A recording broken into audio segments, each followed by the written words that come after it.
Traders, this is Rick with your Futures Trading Coach Aftermarket Update for the live trading alert call room. Today is Wednesday, October 30th, and I'm going to let you guys know what we did today.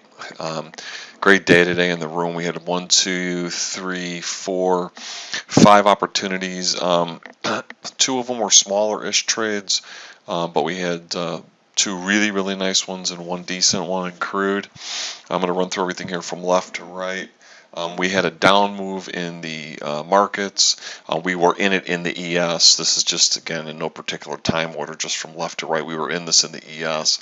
But after we hit that to the target, it came back up. And told everybody that we can try to short the thing up at 48. The trade came back here, and it made some decent profits. It made about 15 ticks, 16 ticks of profit, or a break even if somebody took the first target off and then moved their stop down. They might get a break even. I told everybody if that happens, that's okay. If you want to scalp it or you only have 1 contract or something, that's fine. I said we're going to hit it up higher if it comes up higher. Specifically, I said that they would probably test flat, and if they held it negative, we would get short. I said that while this was going on, while it was going up. That happened.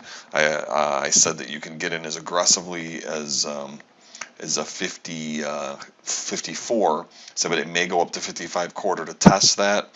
And when it held, we got into a free trade. It came down, and we got into a free trade, and that sucker just dropped. I said, get into a free trade if you want to stay with it. There's a good chance if it stays negative before the 10 o'clock hits that they're going to go down. And they actually ended up flushing out longer time players here with a big candle here due to the fact that they don't trade with 2 or 3 point stops. They're trading with 5-6 point stops. So it was a great play. We were short for that while everybody else was getting stopped out there. And then in the ES, we had a power play short, called it right at the open because it was just a beautiful setup.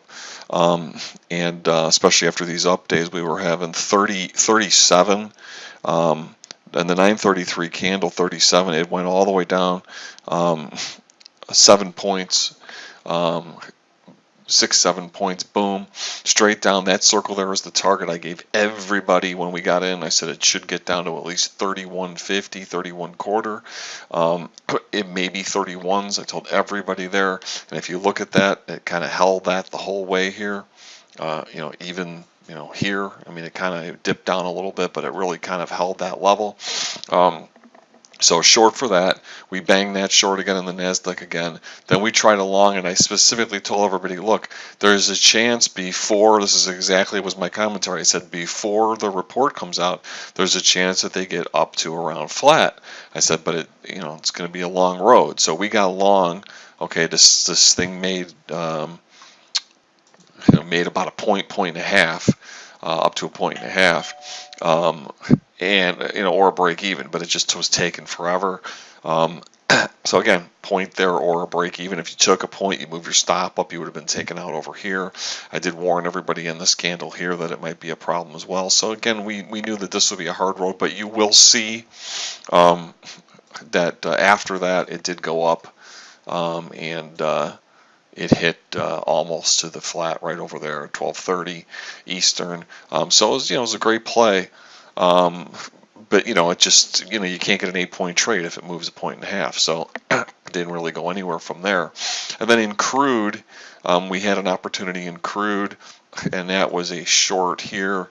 80 went down to 67 or so, about 13 or so ticks, came back up, bounced around there, eventually made it back down to 50. Most people did not hold this, some people did, but 10, 12, 13, what about ticks? But before it got too choppy here, but we were certainly able to get 8 to 10 within the first candle. I mean, within 20 seconds we were in $80 to $100 per contract profit in the crude. So it was a really good day. We're going to come back tomorrow and do it all over again. Check out our free trial, www.futurestradingcoach.com, and we'll see everybody back tomorrow. Bye-bye, traders.